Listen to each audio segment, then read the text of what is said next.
It's the Friday News Roundup. We're talking about why everyone was late getting to work in school this week. While teachers have a deal, school safety officers are threatening to strike. And there's a new cheesesteak in Philly. It's $100. It's Friday, August 29th. I'm Trenae Nuri, and here's what Philly's talking about.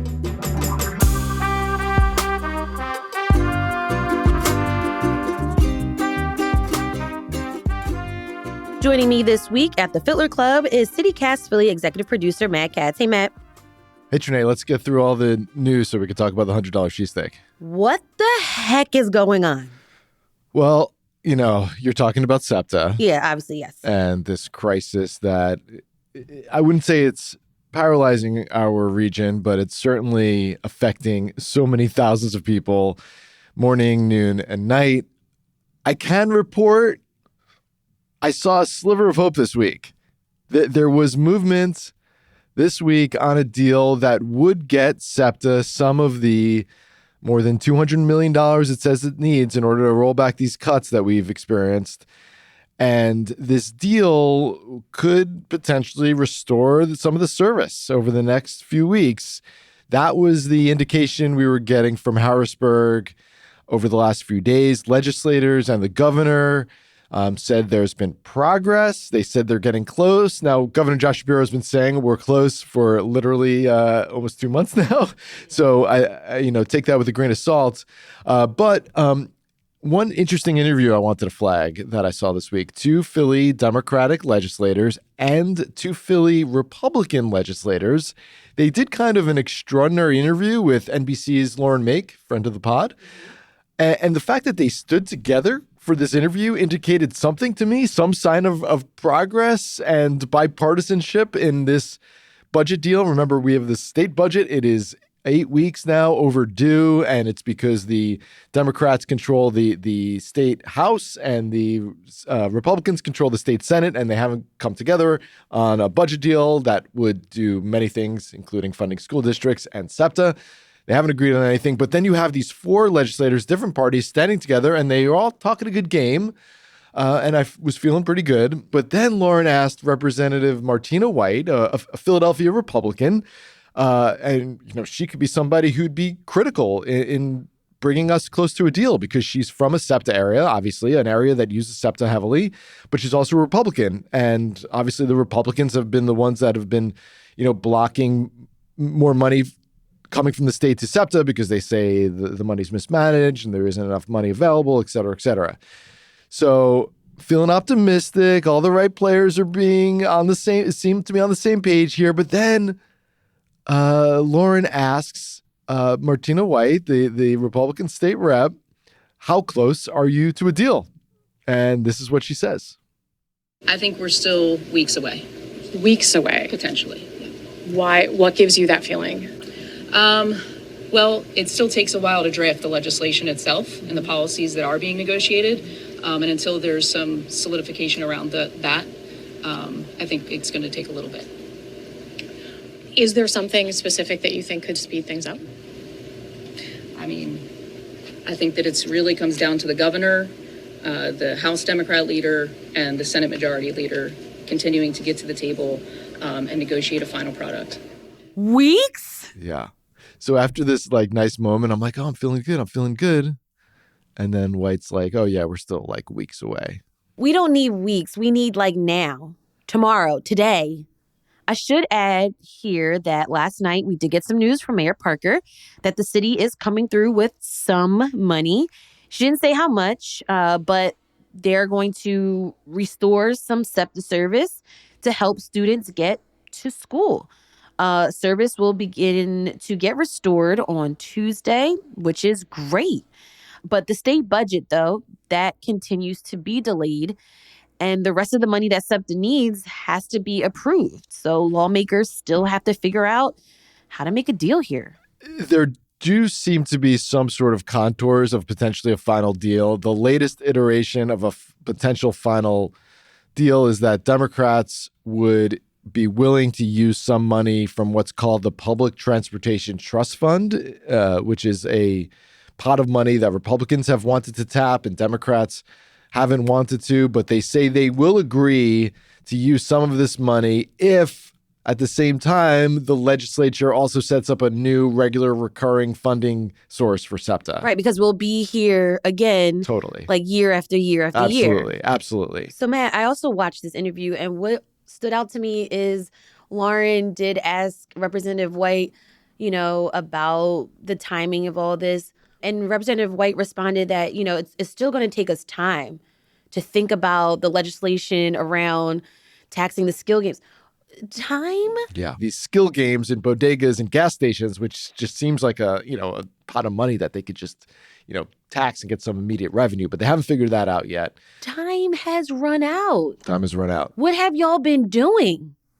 I think we need to have another conversation about time management here because we've been talking about skills games for a minute. Yeah. And when I mean a minute, like at least a year. At least a year.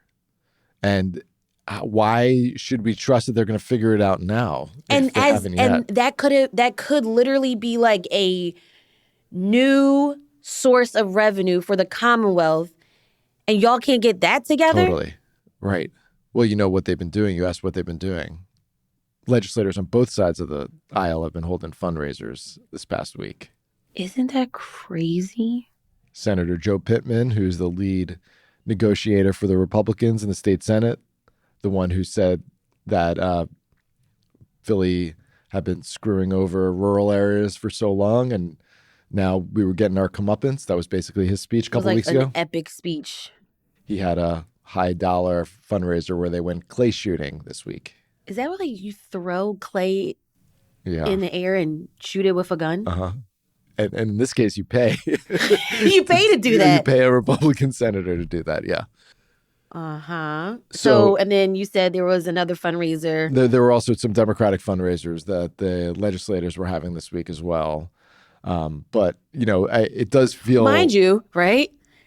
Chalkbeat Philadelphia, which is a nonprofit newsroom that covers education in Philly schools, are following two students from Northeast Philly that have to wake up at the crack of dawn to just get to their South Philly school.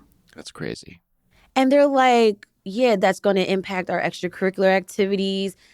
Some of my family, friends, and neighbors are telling me, yeah, Trenae, I used to get home at like 6 p.m., now I'm not getting home till 8. You want to remind everybody what some of these cuts are? Yeah. Service reduced by 20%. This went into effect on Sunday. Yep. That includes buses, trolleys, the Broad Street line. There is no express service to the stadiums.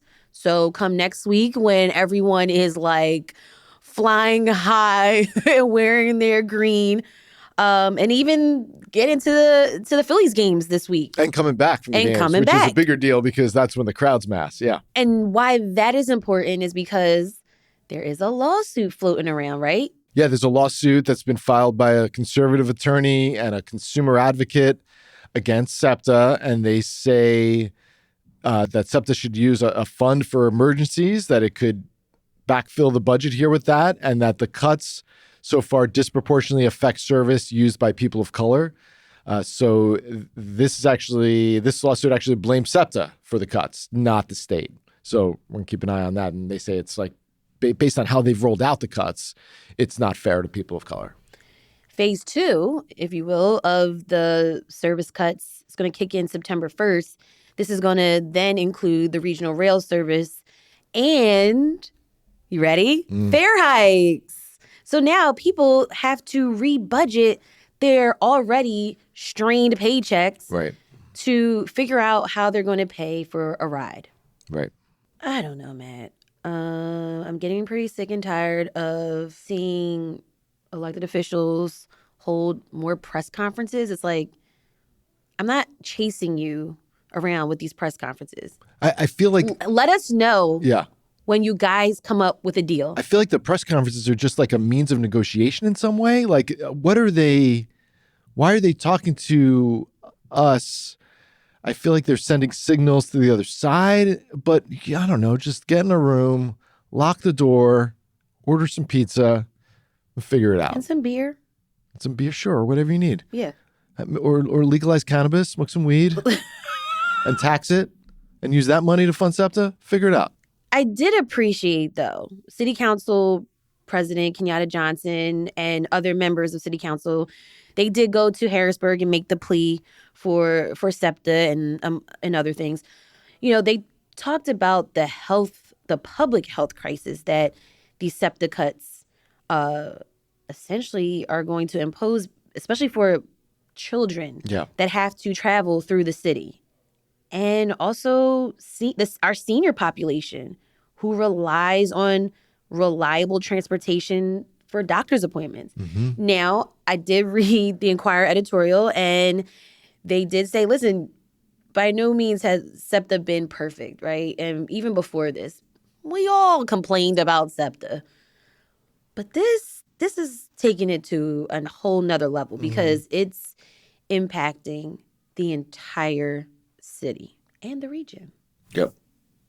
And we don't even know what this is going to do to our economy. And we're weeks away from a deal. And even if there were a deal, it seems unlikely that full service would be restored. And even then, it would take some time to like ramp 10 days, service back. I think, is what they said. Anyway, I want to talk more about this, but I want to talk about how the buses have been crowded. Oh, my God. Let's talk about that after the break.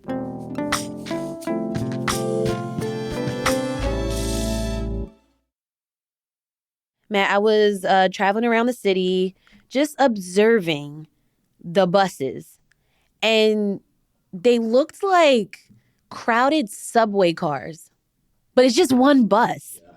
People are standing, crowded all the way from the back, and I know people are like, move back, get in the back. Totally.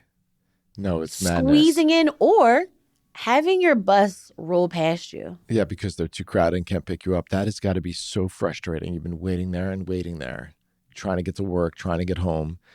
My kid is now taking the bus every morning to school. And I mean, parents are joking, darkly joking, that getting onto these buses for these kids is like the Hunger Games because there's so many kids trying to like squeeze on and that not everybody gets on. And my son doesn't know any better because it's the first time he's been taking the bus every day because maybe he thinks this is normal, but it's not. And we shouldn't accept it. There should be space for kids on a bus to at least, stand, let alone sit. You showed me a picture of little Ruben face planted against the wall. Yeah. Okay, for those who didn't see the photo, this kid is face planted on the side of the window. I will say, I think he was putting it on a little bit. I don't think he was literally, I don't think his face was literally being pushed up against the glass, but he was personifying he was on a crowded bus. He was on a crowded bus. No, but in all seriousness, some more reporting that I read in Chalkbeat this week. Like I said, kids are traveling from Northeast to South Philly, and the Northeast already had like less bus service available as is. So that's going to be extra challenging for kids. Kids are going to have to be waking up way earlier to even hopefully their bus comes on time, right? Because some of them have been late. Parents are reaching out to the district for help, but buses are only available for elementary school students and kids with disabilities. So for the middle school and high school students, they rely on SEPTA. In an article that we have linked in our show notes, it says Superintendent Tony Watlington said he had already heard from at least one principal that attendance was lower than expected for the first day of school. So sad, isn't it? This is going to hurt our children's educational experience, all because Harrisburg says, wait, a couple more weeks. Some good news for the kids, though, Trenae, or at least for the parents and the teachers.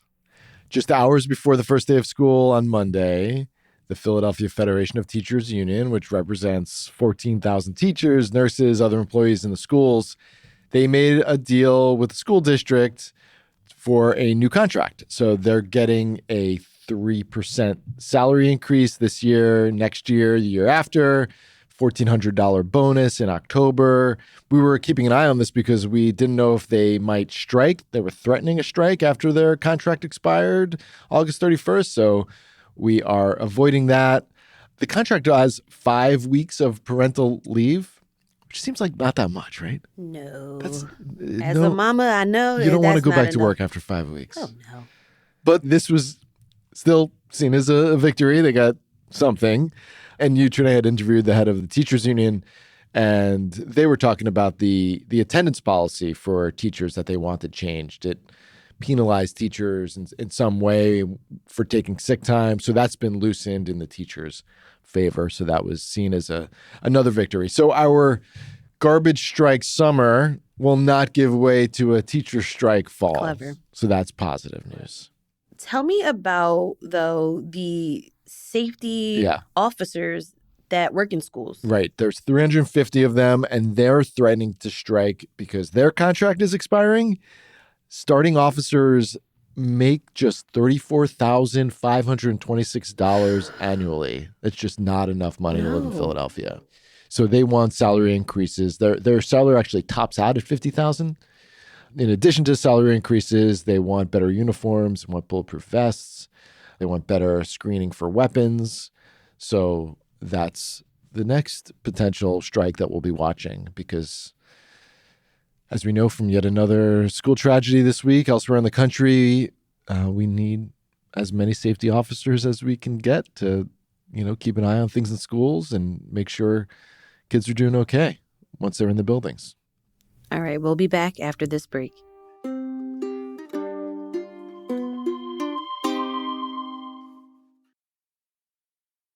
Uncle Travis and Taylor are engaged. Huh?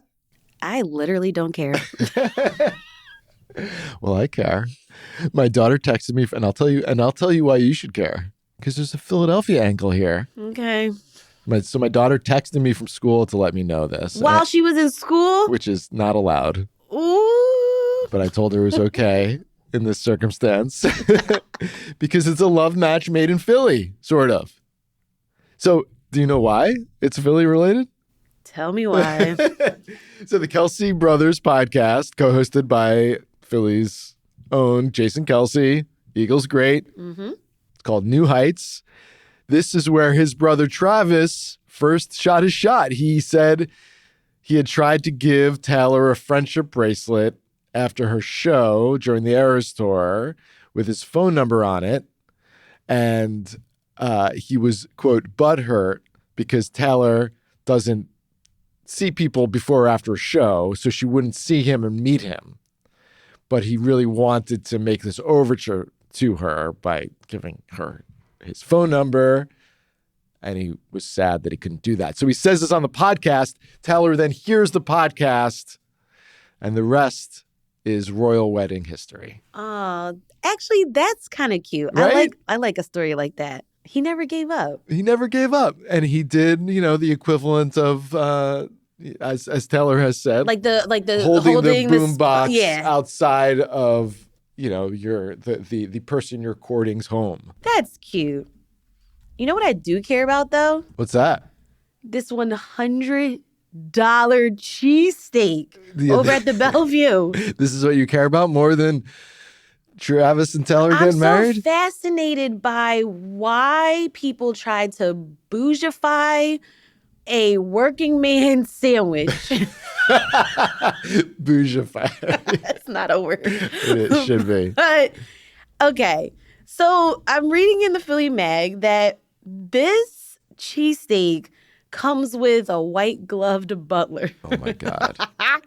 It's Wagyu steak, caramelized onions, cremini mushrooms, aged provolone, and a seeded roll from Sarcones, topped with shaved truffles. Whoa. They've got long hots, pickles from Fishtown Pickle Project, which, yes to the pickle project, but no to pickles on a cheesesteak. That is weird. I would try it. I've So you never like- had a pickle on a cheesesteak, but I love a pickle on a chicken sandwich or a burger, so it might work. I like a pickle on a hoagie. Yeah? Do you like cheesesteak hoagies? Wait, what is a cheesesteak hoagie? Yeah, cheesesteak hoagie is hot and cold.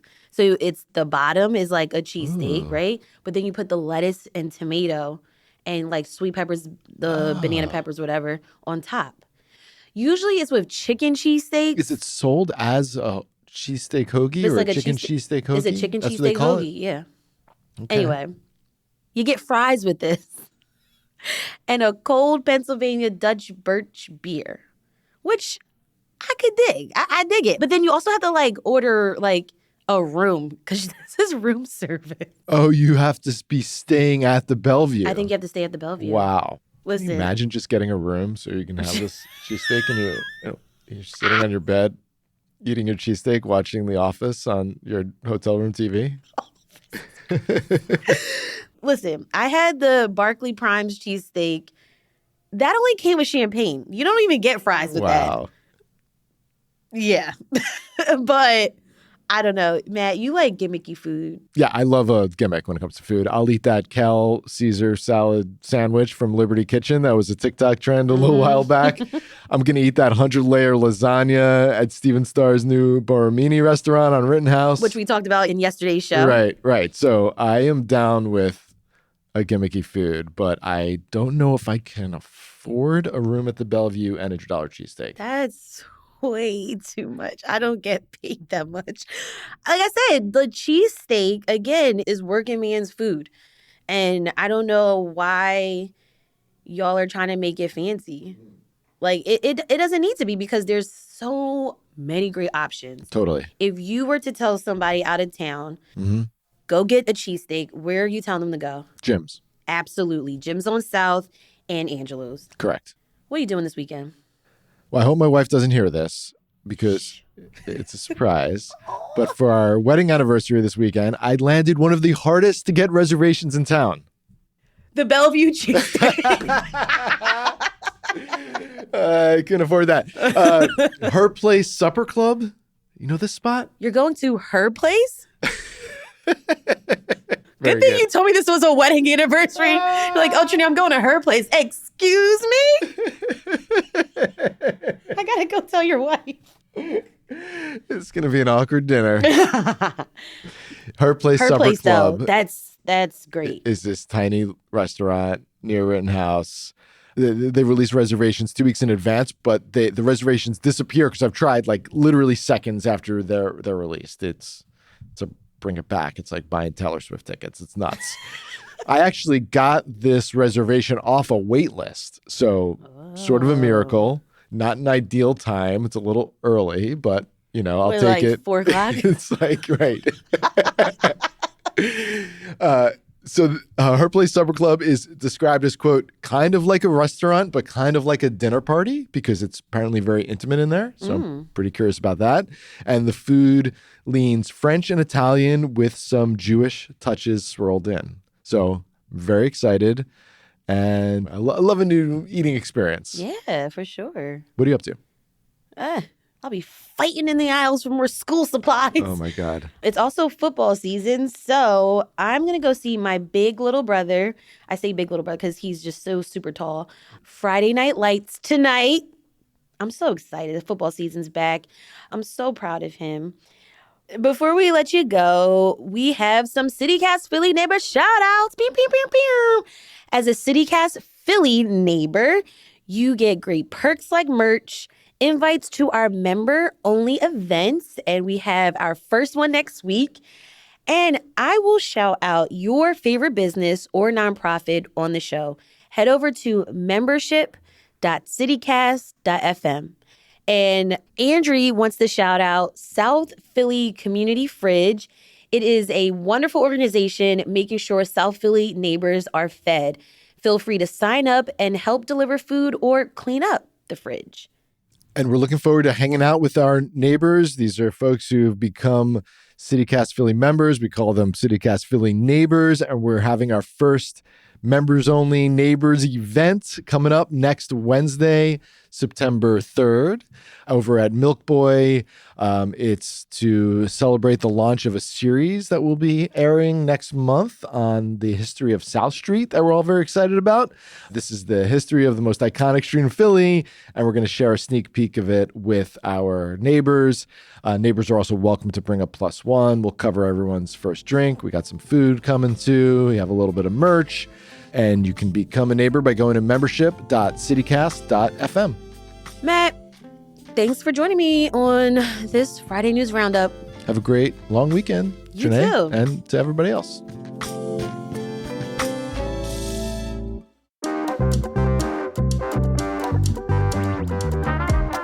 That's all for today here on CityCast Philly. Our executive producer is Matt Katz. Our producers are Abby Fritz and Selena Say Reynolds. Our Hey Philly newsletter editor is Siani Cologne. And our host is me, Trenae Nuri. Music is by Philly's own Interminable, with additional music from all the kimonos.